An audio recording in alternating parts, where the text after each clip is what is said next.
So this is the next lecture on subject fluid mechanics of fourth semester of unit 3 fluid dynamics. ठीक है, हम fluid dynamics पढ़ रहे थे, उसके हमने 3 लेक्चर हो चुके हैं. This one is the fourth lecture. अब देखते हैं अपन लास्ट लेक्चर में क्या किया था, उसका क्विक रिवीजन करते हैं कि लास्ट लेक्चर में हमने क्या किया था. हमने एक नया टॉपिक स्टार्ट किया था, that is momentum of fluid in motion.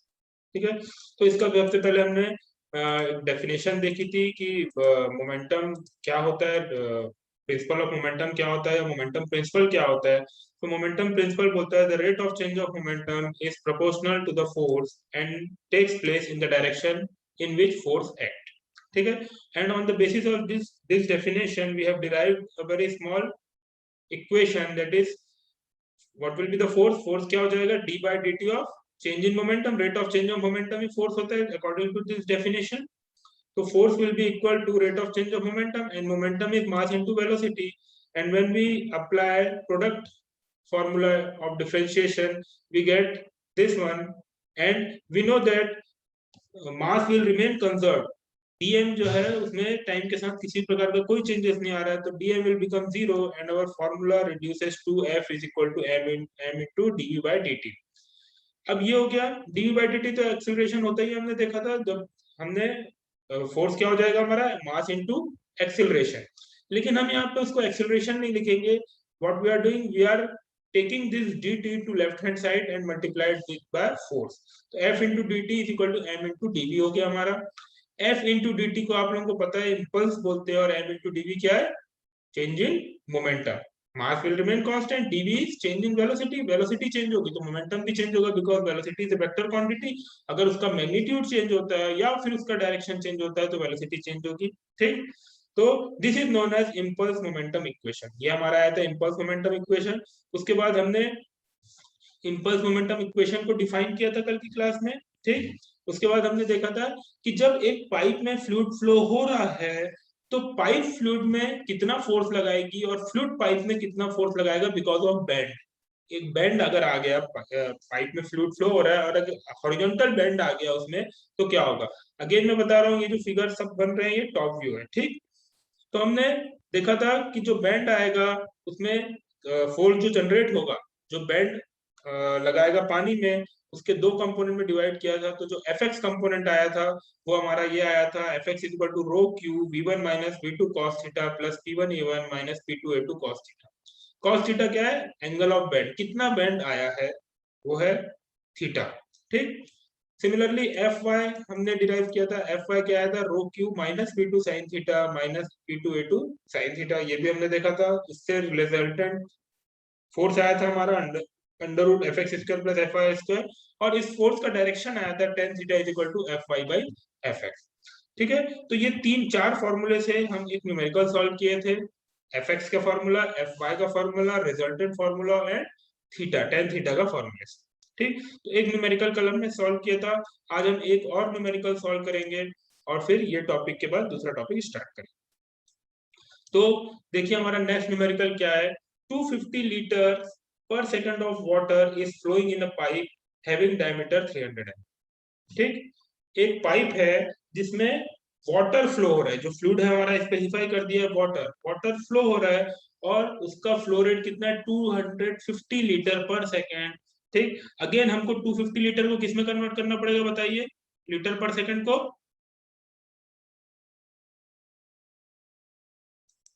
Litre पर सेकेंड को किसमें कन्वर्ट करना पड़ेगा, मीटर क्यूब पर सेकेंड. ठीक है, लीटर पर सेकेंड को हमको किसमें कन्वर्ट करना पड़ेगा, मीटर क्यूब पर सेकेंड. तो हमको 10 टू द पावर -3 से मल्टीप्लाई करना पड़ेगा. पाइप का डायमीटर दे दिया 300 mm. यहाँ पे जो पाइप का डायमीटर है वो यूनिफॉर्म दिया है.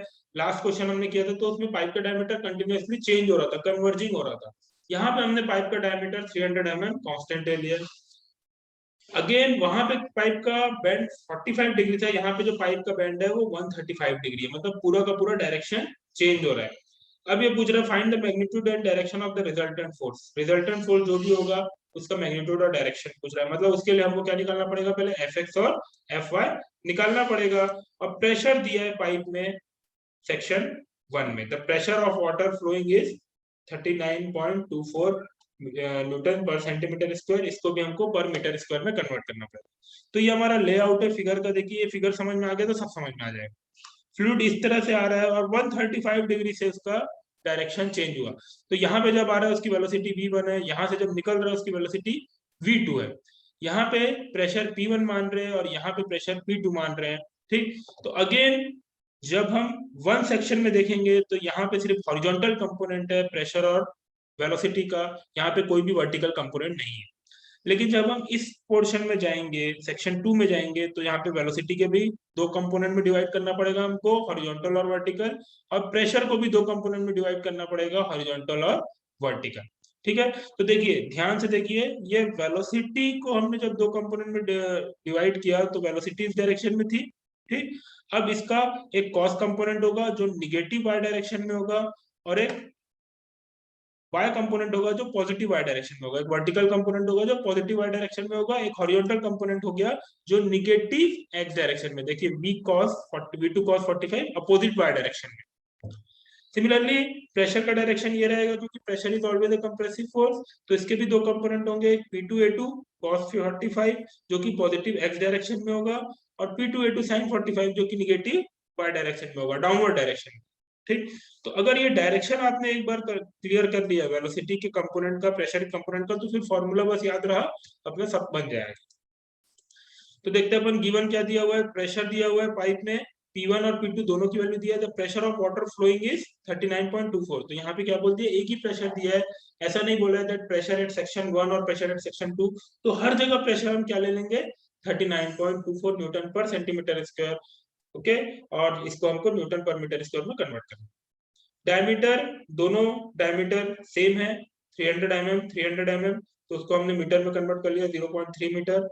एरिया निकाल लिया डायमीटर से π/4 d1 स्क्वायर, एरिया भी दोनों जगह सेम आएगा क्योंकि डायमीटर सेम है। और फ्लो रेट 250 लीटर पर सेकंड है, तो हमने 10⁻³ से मल्टीप्लाई किया, तो ये हो गया 0.25 मीटर क्यूब पर सेकंड। इतनी चीजें हमको दी। ठीक है, यहाँ से जैसे ही हमको फ्लो रेट पता है और एरिया पता है तो वेलोसिटी निकल जाएगी। वेलोसिटी क्या होती है, फ्लो रेट अपॉन एरिया। जब फ्लो रेट सेम है, एरिया सेम है, तो वेलोसिटी भी दोनों सेक्शन में सेम होगी। तो 1 और 2 सेक्शन में दोनों में वेलोसिटी सेम होगी। ठीक, वेलोसिटी का मैग्नीट्यूड सेम है। देखिए यहाँ पे ध्यान दीजिए, जो चीज सेम है वो मैग्नीट्यूड है, उसके बाद भी मोमेंटम में चेंज आएगा क्योंकि यहाँ पे वेलोसिटी का डायरेक्शन चेंज हो गया। ये प्रॉब्लम मैंने इसीलिए लिया है कि हमको ये पता होना चाहिए भाई कि वेलोसिटी सिर्फ मैग्नीट्यूड पे डिपेंड नहीं करती है, वो डायरेक्शन पे भी डिपेंड करती है। इस केस में हमारा वेलोसिटी जो है वो सेम है दोनों केस में, इनलेट में भी सेम है, आउटलेट में भी सेम है, सेक्शन 1 में भी सेम है, सेक्शन 2 में भी सेम है। लेकिन उसके बाद भी हम देखेंगे कि एक फोर्स जनरेट कर रही है क्योंकि मोमेंटम में चेंज हो रहा है, क्योंकि वेलोसिटी का डायरेक्शन चेंज हो रहा है। क्लियर है, तो वेलोसिटी हमको आ गई कितनी है। अब हम फोर्सेस निकालेंगे एक्स और वाई डायरेक्शन में। तो Fx का फॉर्मूला हमको पता है, rho Q v1 minus v2 cos theta plus p1a1 minus p2a2 cos theta. Simple है, हम यहाँ पे सब वैल्यू रखेंगे, रो की जगह में 1000, क्यू की जगह में 0.25, v1 हमने निकाला है, v2 निकाला है, cos cos थीटा हम 45 रखेंगे क्योंकि जब हम इसको हॉरिजॉन्टल से एक हॉरिजॉन्टल लाइन करके ड्रॉ करेंगे तो ये एंगल हमारा 45 आएगा। अपन देख लेते हैं कैसे आ रहा है ये एंगल 45। बैंड 135 डिग्री का है, लेकिन जब हम एक इस तरीके की लाइन खींचेंगे तो ये एंगल हमारा कितना आएगा 45, क्योंकि ये एंगल हमारा है 135। ठीक है, तो इस हिसाब से हमारा जो आ गया ये 45 डिग्री आ गया। अब डायरेक्शन देखते हुए करेंगे, यहाँ पे माइनस साइन फॉर्मूले में है, लेकिन जो V2 है वो अब V2 cos 45 क्या है, निगेटिव एक्स डायरेक्शन में, तो ये माइनस के साइन के साथ आएगा, -3.537।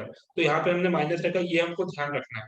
ठीक है, और P1 पॉजिटिव वाई डायरेक्शन में है तो ये प्लस ही आएगा, और P2A2 cos 45 ये भी पॉजिटिव एक्स डायरेक्शन में, हॉरिजॉन्टल पॉजिटिव डायरेक्शन में, तो ये भी प्लस आएगा। तो ये माइनस साइन जो ऑलरेडी फॉर्मूले में वो रहेगा, अदरवाइज P2 को हमको P2 ही रखना है, उसको माइनस में नहीं करना। ठीक, तो ये फॉर्मूले में सभी वैल्यू हमने पुट कर दिया, सभी वैल्यू हमको पता है। जब हम इसको सॉल्व करेंगे तो हमारा Fx आ जाएगा 48855.4 न्यूटन। ठीक है, सिंपल फॉर्मूले में रखना है, बस हमको ये ध्यान रखना है इसमें कि वेलोसिटी और प्रेशर फोर्स का डायरेक्शन हमको सही। सिमिलरली Fy हमारा आ जाएगा rho Q minus v2 sine theta minus p2a2 sine theta, ये फॉर्मूला होता है। ठीक, तो V2 देखिए, V2 sine 45, V2 V2 sine 45 upward direction में, वर्टिकली अपवर्ड डायरेक्शन में, तो ये ऑलरेडी पॉजिटिव हो गया। ठीक, P2 A2 sign 45 negative Y direction में है, नीचे की तरफ आ रहा है, मतलब ये माइनस हो गया। ठीक, तो अपन बढ़ते हैं आगे इस साइन कन्वेंशन के साथ। यहाँ पे वही रखेंगे, P2 A2 साइन थीटा सब वैल्यू रखा हमने, तो Fy हमारा आ गया -20236.3 न्यूटन, ये हमारा आ गया Fy, सभी वैल्यू रख दिया अपन ने सिंपल। अब हम यहाँ पे बता रहे हैं अगेन निगेटिव साइन, मतलब जो वर्टिकल कंपोनेंट है फोर्स का वो डाउनवर्ड एक्ट कर रहा है, वो नीचे की तरफ एक्ट कर रहा है। तो रिजल्टेंट फोर्स आ गया हमारा √fx² + fy², ये फॉर्मूला हमको पता है, वैल्यूज रखे, रिजल्टेंट फोर्स आ गया। tan theta Fy/Fx minus sign के साथ रखेंगे तो हमको थीटा की वैल्यू मिलेगी 22.30 degree, but again in clockwise direction, तो ये हमारा थीटा हो जाएगा। ठीक है, क्लियर है? ये जो फिगर है ये दूसरे प्रॉब्लम का है, इसलिए वैल्यू यहाँ पे Fx और Fy की दूसरी लिखी है, लेकिन जो वैल्यू है वही है। ठीक, इसमें कोई डाउट किसी को? अभी तक किसी को कोई डाउट है? No sir. चलिए, तो अपन नेक्स्ट टॉपिक अपना स्टार्ट करते हैं, मोमेंट ऑफ मोमेंटम इक्वेशन। ठीक है, moment of momentum equation is derived from moment of momentum principle. ये इक्वेशन जो है वो मोमेंट ऑफ मोमेंटम प्रिंसिपल से आया हुआ है, और अकॉर्डिंग टू दिस प्रिंसिपल जो टॉर्क होता है वो क्या होता है, torque acting on a rotating fluid is equal to the rate of change of moment of momentum. Rate of change of moment of momentum, देखिए ये तीन चीजें, अभी तक हम मोमेंटम पढ़ रहे थे, mass into velocity, rate of change of momentum पढ़ रहे थे, मतलब change in momentum with respect to time. ठीक, तो अब मोमेंट ऑफ मोमेंटम पढ़ना है हमको, rate of change of momentum नहीं पढ़ना है हमको, मोमेंट ऑफ मोमेंटम पढ़ना है। ठीक है, तो अपन देखते हैं, हम कंसीडर कर रहे हैं that v1 is the velocity of fluid at section 1, r1 is the radius of curvature of section 1, fluid circular motion में ट्रेवल कर रहा है ना, q is equal to rate of flow of fluid, rho is the density of fluid, v2 is the velocity of fluid at section 2 and r2 is the radius of curvature at section 2। अब हम पहले section की बात करेंगे तो momentum क्या होगा, मास into velocity. Mass होता है rho into Q, density into Q, ये हम कई बार देख चुके हैं तो इसको फिर से एक्सप्लेन नहीं कर रहे हैं अपन। रो इनटू क्यू, रो की जो यूनिट होती है वो केजी पर मीटर क्यूब होती है, क्यू की यूनिट होती है मीटर क्यूब पर सेकंड, मीटर क्यूब कैंसिल होकर केजी पर सेकंड होता है, इसलिए हमने मास की जगह में इसको ये लिखा है, into v1 velocity at section 1, momentum हो गया। अब मोमेंट ऑफ मोमेंटम क्या होगा, मोमेंटम तो हो गया हमारा रो क्यू इनटू v1, मोमेंट क्या होता है, हमेशा जो भी चीज है उसका परपेंडिकुलर डिस्टेंस सेंटर से। ठीक है, तो अगर फ्लूइड एक सर्कुलर मोशन में ट्रेवल कर रहा है, फॉर एग्जांपल इस तरीके का उसका मोशन है, ये है एक और ये दूसरा। ठीक, यहाँ ये सेक्शन 1 है फॉर एग्जांपल, ये सेक्शन 2 है। ठीक, दो सेक्शन बना लिया अपन ने, सेक्शन 1 और सेक्शन 2। ठीक है, क्लियर है इतना? अब हम देख रहे हैं कि यहाँ पे इस सेक्शन में वेलोसिटी v1 है, इसका रेडियस सेंटर, इसका एक सेंटर है, ये सपोज सेंटर है, तो सेंटर से इसका डिस्टेंस r1 है, सेंटर से इसका डिस्टेंस r2 है, यहाँ पे वेलोसिटी v2 है, और डेंसिटी फ्लूइड की सेम है, इनकम्प्रेसिबल फ्लूइड है, density of fluid will remain rho. ठीक है, अब हमने जैसे ही ये किया, जैसे ही हमने ये किया तो क्या हुआ, मोमेंटम क्या होगा, मोमेंट ऑफ मोमेंटम क्या होगा, मोमेंटम तो हमको यहाँ पे पता लग गया, रो इनटू क्यू इनटू v1 है। मोमेंट ऑफ मोमेंटम क्या होगा, यहाँ से इसके सेंटर की डिस्टेंस, यहाँ से इसके सेंटर की distance that is for example r1, यहाँ से इसके सेंटर की डिस्टेंस है r2। ठीक, तो इस सेक्शन में, सेक्शन 1 में जो मोमेंट ऑफ मोमेंटम होगा वो rho into Q into v1 into r1 हो जाएगा। ठीक, सिमिलरली सेक्शन 2 में मोमेंटम क्या होगा, rho into Q into v2 momentum हो जाएगा, और मोमेंट ऑफ मोमेंटम के लिए हम r2 से मल्टीप्लाई कर देंगे, तो हमारे को सेक्शन 1 और सेक्शन 2 में मोमेंट ऑफ मोमेंटम मिल गया।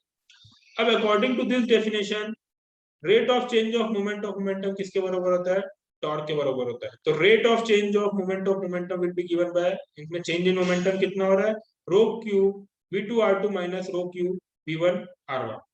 ठीक है, दोनों को हमने माइनस किया। ठीक, according to the moment of momentum principle resultant torque is equal to rate of change of moment of momentum, ये डेफिनेशन में दिया हुआ है। तो टॉर्क क्या हो जाएगा हमारा, ये rate of change of moment of momentum. ठीक, तो टी आ जाएगा हमारा rho into Q v2r2 minus v1r1, ये v1 है, sorry this one is v1, okay v1। Clear है, टॉर्क हो गया हमारा। इतना टॉर्क डेवलप होगा जब फ्लूइड एक सर्कुलर पाथ फॉलो करेगा, फ्लो करेगा, तो it is called moment of momentum equation. ठीक, ये इक्वेशन के बेस पे देखिए, ये इक्वेशन के बेस पे rho into Q v2r2 minus v1r1, ये बहुत इंपॉर्टेंट इक्वेशन है। ये आगे भी चल के आप लोगों को बहुत काम आएगी। आगे चल के हम इसको एक नए नाम से जानेंगे, दैट इज यूलर्स इक्वेशन, लेकिन अभी हम इसकी बात नहीं करते हैं। हम अभी बात करते हैं अभी इस सेमेस्टर में जो हमारे काम की चीजें, T is equal to rho Q v2r2 minus v1r। ठीक, इसमें समझिए ये क्या है, टॉर्क डेवलप हो रहा है। टॉर्क मतलब क्या होता है, रोटेशन, घूमना। ठीक, रो क्यू हमको पता है, this is density, this is flow rate, v2 velocity at section 2, r2 radius of section 2 at section 2, v1 velocity at section 1 and r1 is radius at section 1। अब इस एक फॉर्मूले के बेस में बहुत अच्छी चीज हम पढ़ेंगे कि इसका एप्लीकेशन कहाँ पे है। इसका एप्लीकेशन एक बहुत ही अच्छी जगह में एक एप्लीकेशन आपने देखा है, इसको गार्डन में आप लोगों ने स्प्रिंकलर देखा हो। पानी जाता है और अपने आप वो घूमता है, हम उसको कोई भी एक्स्ट्रा एनर्जी सप्लाई नहीं करते, इलेक्ट्रिसिटी सप्लाई नहीं करते, लेकिन गार्डन में पानी जो डलता है वो पानी जाता है और वो स्प्रिंकलर अपने आप घूमता है। तो वो जो स्प्रिंकलर घूम रहा है, कंटिन्यूअसली घूम रहा है, हम उसको अलग से इलेक्ट्रिकल एनर्जी नहीं दे रहे हैं, हम अलग से उसको मैकेनिकल एनर्जी दे रहे हैं, बस हम अपना वाटर का सप्लाई कर रहे हैं और वो कंटिन्यूअसली रोटेट हो रहा है, जिसको हम लॉन स्प्रिंकलर बोलते हैं। तो वो इस प्रिंसिपल पे वर्क करता है। ठीक है, तो इस टॉपिक से अगर एग्जाम में कुछ आता है तो वो एक न्यूमेरिकल आता है। ठीक, दो टाइप के न्यूमेरिकल होते हैं इसमें से, एक टाइप का मैं आपको बताऊंगा तो दूसरे टाइप का आपको ऑलरेडी समझ में आ जाएगा, आपके नोट्स में अवेलेबल है, आप उससे भी देख सकते हैं। ठीक है, जो मैंने आपको नोट्स भेजा है। तो अपन ये न्यूमेरिकल करते हैं। A lawn sprinkler with two nozzles, एक स्प्रिंकलर है, ठीक, जिसकी दो नोजल है, 4 mm डायमीटर, दोनों का ही डायमीटर 4 mm है, जैसा कि फिगर में दिखा हुआ है। ठीक, the nozzle are at a distance of 30 centimeter and 20 centimeter from the center of a tap। ये जो दिख रहा है ये है सेंटर टैप का, जहां से पानी आ रहा है। देखिए ये टॉप व्यू है, आप इमेजिन करिए ये टॉप व्यू है, और एक इसके towards the board, towards the screen एक पाइप है जिससे पानी ऊपर की तरफ आता है और वो फिर ऐसा ऐसा घूमता है। ठीक, इस तरह से वो घूमता है, ये ऐसा घूम रहा है स्प्रिंकलर। ठीक, और नीचे पाइप है, नीचे क्या है, पाइप है जिससे पानी आ रहा है, पानी ऊपर आ रहा है, और वो ऐसा दोनों जगह से, दोनों यहाँ से पानी, दोनों इसके आर्म से निकल के गार्डन को में पानी डल रहा है। ठीक, तो पानी यहाँ से आ रहा है, इससे एक नोजल का डिस्टेंस है 20 सेंटीमीटर और दूसरी नोजल का डिस्टेंस है 30 सेंटीमीटर। जो फ्लो रेट है वो है 120 सेंटीमीटर क्यूब पर सेकंड। अगेन क्यू की वैल्यू दी हुई है सेंटीमीटर क्यूब पर सेकंड में, तो इसको हमको किस में कन्वर्ट करना पड़ेगा, मीटर क्यूब पर सेकंड में। The nozzle discharge water in the downward direction. Determine the angular speed of the sprinkler. इसकी स्पीड हमको निकालना है, हमको क्या निकालना है, इस स्प्रिंकलर की स्पीड निकालना है। ठीक, तो सबसे पहले अपन देखते हैं गिवन क्या क्या है। गिवन ए और बी में नोजल का डायमीटर है एमएम में, उसको हमको मीटर में कन्वर्ट करना पड़ेगा। मीटर में कन्वर्ट करके अगेन हमको उसका एरिया निकालना पड़ेगा, तो एरिया ये आया, बहुत छोटा एरिया आया, 0.000125 मीटर स्क्वायर। ठीक, डिस्चार्ज 120 सेंटीमीटर क्यूब पर सेकंड दिया हुआ है, तो आगे चल के हम इसको मीटर क्यूब पर सेकंड में कन्वर्ट करेंगे। अब हम ये एज्यूम कर रहे हैं तो कि जो डिस्चार्ज है वो दोनों नोजल से बराबर हो रहा है, इक्वली डिस्चार्ज हो रहा है। ठीक, तो जो क्यू ए है, जो टोटल फ्लो रेट है वो 120 मीटर क्यूब पर सेकंड है, तो ए से भी उतना ही जाएगा और बी से भी उतना ही पानी जाएगा, बरोबर। तो 120 आ रहा है टोटल, तो 60 सेंटीमीटर क्यूब पर सेकंड चले गया ए से, और 60 सेंटीमीटर क्यूब पर सेकंड चले गया बी से। ठीक, तो अब हमको क्यू पता लग गया, यहाँ से क्यू कितना आ रहा है। ठीक, ये पर सेकंड है यहाँ पे, दिस इज पर second, okay, this one is पर सेकंड, कोई बात नहीं। तो ये हमारा आ गया पर सेकेंड। तो नोजल ए से भी इतने क्वांटिटी में पानी बाहर आ रहा है और नोजल बी से भी इतने ही क्वांटिटी में पानी बाहर आ रहा है। तो दोनों जगह से वेलोसिटी कैसे निकलेगी? Velocity will be equal to Q by A, continuity equation के हिसाब से हमको पता है। तो यहाँ पे क्यू दोनों में सेम है, एरिया दोनों में सेम है, तो वेलोसिटी भी ए और बी में सेम आएगी, that is coming out to be 4.777 meter पर सेकेंड। देखिए क्यू है हमने 60 इंटू 10⁻⁻6 रखा, क्योंकि सेंटीमीटर को हमको किसमें कन्वर्ट करना है? मीटर में। 1 सेंटीमीटर को मीटर में कन्वर्ट करने के लिए 10⁻⁻2 से मल्टीप्लाई करना पड़ता है। तो यहाँ पे क्यूब है तो हमको 10⁻⁻6 से मल्टीप्लाई करना। ठीक, तो हमारा वी ए और वी बी आ गया 4.777 मीटर पर सेकेंड। हमारा कितना आ गया? 4.777 मीटर पर सेकेंड। ठीक है, अब देखिए यहाँ पे एक स्टेटमेंट लिखा है ताकि आप लोगों को और अच्छे से समझ में आए चीजें। ठीक, आप लोग इसको, मैं आप लोगों के लिए पढ़ रहा हूँ एक बार, लेकिन इसको आप लोग भी पढ़ सकते हैं, और आपको जो नोट्स दिया हूँ उसमें बहुत ही अच्छे से इसको एक्सप्लेन किया हुआ है। The jet of water coming out of the nozzle A and B is having velocity 4.777 meter पर सेकंड। दोनों ही नोजल से जो पानी बाहर आ रहा है उसकी वेलोसिटी इतनी है। ठीक, this jet of water exert force in the opposite direction. देखिए according to Newton third law, every action there is equal in opposite direction. जब पानी यहाँ से बाहर आएगा तो ये अपोजिट डायरेक्शन में फोर्स लगा के उसको दूसरी तरफ घुमाने की कोशिश करेगा। जैसे कि पिक्चरों में आप लोगों ने देखा होगा, गन चलाते हैं, तो गन चलाते हैं तो जब गोली बाहर निकलती है बंदूक के तो बंदूक पीछे आती है, इसको बोलते हैं रिएक्शन। रिएक्शन हो रहा है, तो यहाँ पे भी वही रिएक्शन होता है। जब पानी बाहर की तरफ आएगा तो अपोजिट डायरेक्शन में फोर्स लगाएगा। अब देखिए क्या होगा, अपोजिट डायरेक्शन में फोर्स लगाएगा मतलब अगर इधर से जो पानी आएगा वो इसको क्लॉकवाइज घुमाने की कोशिश करेगा, और इधर से जो पानी निकलेगा उसको एंटी क्लॉकवाइज घुमाने की कोशिश करेगा। लेकिन वो एक ही डायरेक्शन में घूम सकता है, दोनों डायरेक्शन में नहीं घूमेगा। तो जिसका रिएक्शन ज्यादा होगा वो उस डायरेक्शन में घूम जाएगा। ठीक, क्लॉकवाइज की एंटी क्लॉकवाइज डिपेंड करेगा कि किसका रिएक्शन ज्यादा है। अब देखिए अगर ये जो नोजल है ये अपोजिट डायरेक्शन में होती, अगर फॉर एग्जांपल देखिए जो एक मैंने आप लोगों को एक प्रॉब्लम दिया है नोट्स में, उसमें यही है कि जो नोजल है वो अपोजिट डायरेक्शन में है, यहाँ पे नहीं होती, इस जगह में नहीं होती। तो यहाँ से पानी निकलता, तो यहाँ से जो पानी निकलता वो भी उसको क्लॉकवाइज में घुमा रहा है, और यहाँ से जो पानी निकल रहा है वो भी उसको क्लॉकवाइज में घुमा रहा है। तो कोई टेंशन ही नहीं होता, जो नोजल है वो, जो स्प्रिंकलर है वो क्लॉकवाइज डायरेक्शन में कंटिन्यूअसली घूमता। लेकिन क्या है कि यहाँ पे ऐसा केस नहीं है, ये थोड़ा कॉम्प्लिकेटेड है, इसलिए मैंने ये वाला प्रॉब्लम आप लोगों को करा रहा है। और जो पहला प्रॉब्लम था इसका वो आप लोगों को नोट्स में दिया हुआ है, आसानी से आप लोगों से बन जाए। ठीक है, this jet of water exert force in the opposite direction. ये जो वाटर का जेट है वो अपोजिट डायरेक्शन में फोर्स लगाएगा, और इसके कारण जो जेट है वो ऊपर की तरफ जाने की कोशिश करेगा। The torque exerted will be also in opposite direction, torque भी अपोजिट डायरेक्शन में होगा। अब देखिए जो टॉर्क बी है यहाँ पे लिखा है hence torque at B will be in anti clockwise direction. यहाँ से जो टॉर्क आएगा वो उसको एंटी क्लॉकवाइज में घुमाने की कोशिश करेगा, ए से जो टॉर्क आएगा वो उसको क्लॉकवाइज में घुमाने की कोशिश करेगा। लेकिन कौन सा टॉर्क ज्यादा होगा बताइए? टॉर्क बी में ज्यादा होगा कि ए में ज्यादा होगा? कोई बता पाएगा?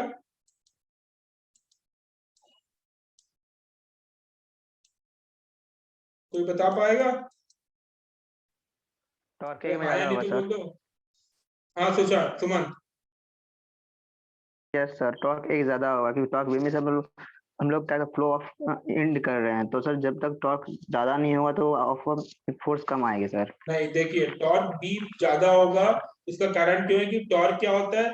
Momentum into radius, distance. Momentum तो दोनों में सेम होगा क्योंकि वेलोसिटी सेम है, लेकिन रेडियस इसमें ज्यादा है 30 सेंटीमीटर, इसमें रेडियस कम है, तो 30 सेंटीमीटर वाले का टॉर्क ज्यादा होगा। ठीक, तो जो स्प्रिंकलर है वो एंटी क्लॉकवाइज डायरेक्शन में घूमने की कोशिश करेगा क्योंकि यहाँ पे टॉर्क ज्यादा होगा और यहाँ पे टॉर्क कम होगा। ठीक है, तो अब हम एज्यूम कर रहे हैं कि जो स्प्रिंकलर घूम रहा है उसकी एंगुलर वेलोसिटी ओमेगा है। ठीक, तो हमको अब एब्सोल्यूट वेलोसिटी निकालना पड़ेगा ए और बी में। तो एब्सोल्यूट वेलोसिटी अगर हम v1 माने तो v1 will be equal to va plus omega into r1। अब प्लस साइन क्यों है? क्योंकि va भी इस डायरेक्शन में आ रहा है और जो हमारा स्प्रिंकलर है वो एंटी क्लॉकवाइज घूम भी रहा है। तो जो पानी की जो वाटर की जो एब्सोल्यूट वेलोसिटी होगी ए की, रिलेटिव वेलोसिटी तो va हो गई, ठीक, लेकिन जो एब्सोल्यूट वेलोसिटी होगी that will be equal to va plus omega into r। वहीं पे जो एब्सोल्यूट वेलोसिटी बी की होगी वो दूसरी होगी, वो देखेंगे अपन, आर ए का जो डायमीटर है वो क्या है, तो वो डिस्टेंस क्या है 20 सेंटीमीटर, जिसको हमने मीटर में कन्वर्ट किया, तो ये आर ए की वैल्यू यहाँ पे क्या होगी 0.2, तो V1 हो गया VA plus omega into R A. ठीक, अब हम पॉइंट बी की बात करते हैं, तो बी में पानी नीचे की तरफ आ रहा है और वो स्प्रिंकलर घूम ऊपर की तरफ रहा है, तो क्या हुआ, दोनों का डायरेक्शन अलग हो गया, स्प्रिंकलर अलग डायरेक्शन में घूम रहा है और पानी दूसरे डायरेक्शन में है। तो यहाँ पे जो V2 आएगा एब्सोल्यूट वेलोसिटी, जो V2 आएगी वो अलग होगी, और V2 कितना होगा VB minus omega into RB, यहाँ पे प्लस साइन नहीं आएगा, माइनस साइन आएगा ओमेगा इंटू आरबी। लेकिन इसको जानने से पहले देखते हैं, यहाँ पे जो ओमेगा इंटू आर ए है, ओमेगा इंटू आर ए है, ये है टेंजेंशियल वेलोसिटी, ये क्या है टेंजेंशियल वेलोसिटी। ठीक, और ये सेम डायरेक्शन में है, इसीलिए ये बी ए के साथ ऐड हो रही है। ये बी ए के साथ ऐड क्यों हो रही है, क्योंकि पानी भी इसी डायरेक्शन में निकल रहा है, स्प्रिंकलर भी इसी डायरेक्शन में घूम रहा है, तो टोटल जो एब्सोल्यूट वेलोसिटी हो जाएगी that will be the summation of velocity of water coming out from nozzle A and the tangential velocity of nozzle, tangential velocity of rotation। ठीक, अब बी में क्या होगा, अपोजिट हो जाएगा, माइनस साइन के साथ आएगा, क्योंकि दोनों का डायरेक्शन अपोजिट है, स्प्रिंकलर एंटी क्लॉकवाइज डायरेक्शन में घूम रहा है और पानी नीचे की तरफ आ रहा है, दोनों का डायरेक्शन अपोजिट है। आर भी यहाँ पे 0.3 है, तो इसको हमने 3 कर दिया, तो V1 और V2 हमको मिल गया, एब्सोल्यूट वेलोसिटी एट ए मिल गई और एब्सोल्यूट वेलोसिटी एट बी मिल गई। हमको टॉर्क का फॉर्मूला हमने मोमेंट ऑफ मोमेंटम प्रिंसिपल से निकाला है, that is rho Q V2, sorry it is V2 R2 V2 R2 minus V1 R1 V1 R1। ठीक है, तो ये हमारा फॉर्मूला है V2 R2 minus V1 R1। ठीक, तो यहाँ पे हमारा जो R1 है वो हमको पता है क्या है, जो हमारा R1 है दैट इज RA, और जो हमारा R2 है दैट इज RB। तो हमने यहाँ पे 2 को B से रिप्लेस कर दिया और 1 को A से रिप्लेस कर दिया, ताकि ये फिगर के हिसाब से हमारा फॉर्मूला मॉडिफाई हो जाए। ठीक है, अब हम सबकी वैल्यू रखेंगे, रो की जगह में 1000, QA की फ्लो रेट की जगह में 60 इंटू 10⁻⁻6, एक तरफ से कितना आएगा, V2 और V1 हमारा दोनों सेम है, तो V2 4.777 minus 0.3 into omega V2 into RB, ठीक, इंटू 0.3, ये हमारा V2 हो गया। V2 कितना है 4.777, VB की जगह में हमने 4.777 रख दिया, minus 0.3 into omega into R2 कितना है हमारा 0.3, ये R2 है हमारा, यहाँ से लेके यहाँ तक हमारा R2 है। तो ये वाला जो पहला टर्म है ये हो गया हमारा V2 into R2, V2 into R2 या RB बोल सकते हैं अपन इसको, क्योंकि हम RB ले रहे हैं इसको शुरू से, तो ये हो गया V2 इंटू RB। V2 क्या है, देखिए V2 क्या है, VB माइनस 0.3 इंटू ओमेगा, तो वही लिख दिया हमने, माइनस V1 हमने पिछली स्लाइड में देखा था क्या है, V1 is equal to VA plus 0.2 into omega. V1 और V2 दोनों सेम है, तो यहाँ पे V1 की जगह में भी क्या लिख दिया हमने 4.777 इंटू RA 0.2। बस यहाँ पे हमको एक इक्वेशन मिल गया। अब देखिए इस इक्वेशन में दो अननोन है, एक है टॉर्क अननोन, एक है ओमेगा अननोन। ठीक है, लेकिन momentum of momentum principle, momentum of fluid entering sprinkler is given 0। जो पानी स्प्रिंकलर के अंदर जा रहा है उसमें हमने किसी प्रकार का कोई भी मोमेंटम दिया नहीं है, तो वो 0 है। And also there is no external torque in applied, हम अलग से उसको कोई भी एनर्जी स्प्रिंकलर को नहीं दे रहे हैं, तो क्या होगा, जो रिजल्टेंट टॉर्क होगा वो 0 हो जाएगा। तो टी हमको क्या लेना है, 0 लेना है। टी 0 क्यों लेना है, क्योंकि हमने ये देखा है कि मोमेंट ऑफ मोमेंटम प्रिंसिपल के हिसाब से क्या होना चाहिए कि हम वहां पे कोई भी एक्सटर्नल टॉर्क नहीं दे रहे, और जो पानी ऊपर की तरफ आ रहा है उसमें भी कोई एक्सटर्नल टॉर्क नहीं है, वो तो सीधा सीधा आ रहा है, तो टोटल जो रिजल्टेंट टॉर्क है वो 0 हो गया। तो ये इक्वेशन में हम t इक्वल टू 0 रख देंगे। जैसे ही हमने t इक्वल टू 0 रखा, हमारे पास एक ही अननोन बच गया, दैट इज ओमेगा, और आसानी से हम ओमेगा की वैल्यू निकाल लिए 3.6746 रेडियन पर सेकंड। ठीक है, तो ये जो प्रॉब्लम है ये एग्जाम में आने के चांसेस हैं, क्योंकि ये थोड़ा सा कॉम्प्लिकेटेड प्रॉब्लम है, बट अगेन बहुत इंपॉर्टेंट, बहुत मजेदार प्रॉब्लम है। एक बार आप इसको सॉल्व कर लेंगे तो सब चीजें आसान होती जाएगी। एक जो नोट्स में मैंने आप लोगों को प्रॉब्लम दी है उसमें ये जो फ्लूइड जो निकल रहा है उसका डायरेक्शन अपोजिट है, ठीक है, जैसा कि मैंने अभी थोड़ी देर पहले बताया था। तो वो प्रॉब्लम इससे ज्यादा इजी है, ज्यादा आसान है, इसीलिए मैंने उसको अभी नहीं कराया। उसको आप लोग नोट से करके देखिए, अगर कोई डाउट होता है तो आप लोग मुझसे पूछिए। अभी इस प्रॉब्लम में कोई डाउट है तो आप लोग मुझसे पूछ सकते हैं प्लीज। अभी इस प्रॉब्लम में कोई डाउट है तो आप लोग मुझसे पूछ सकते हैं। चलिए, थैंक यू। मैं अभी अटेंडेंस लूंगा।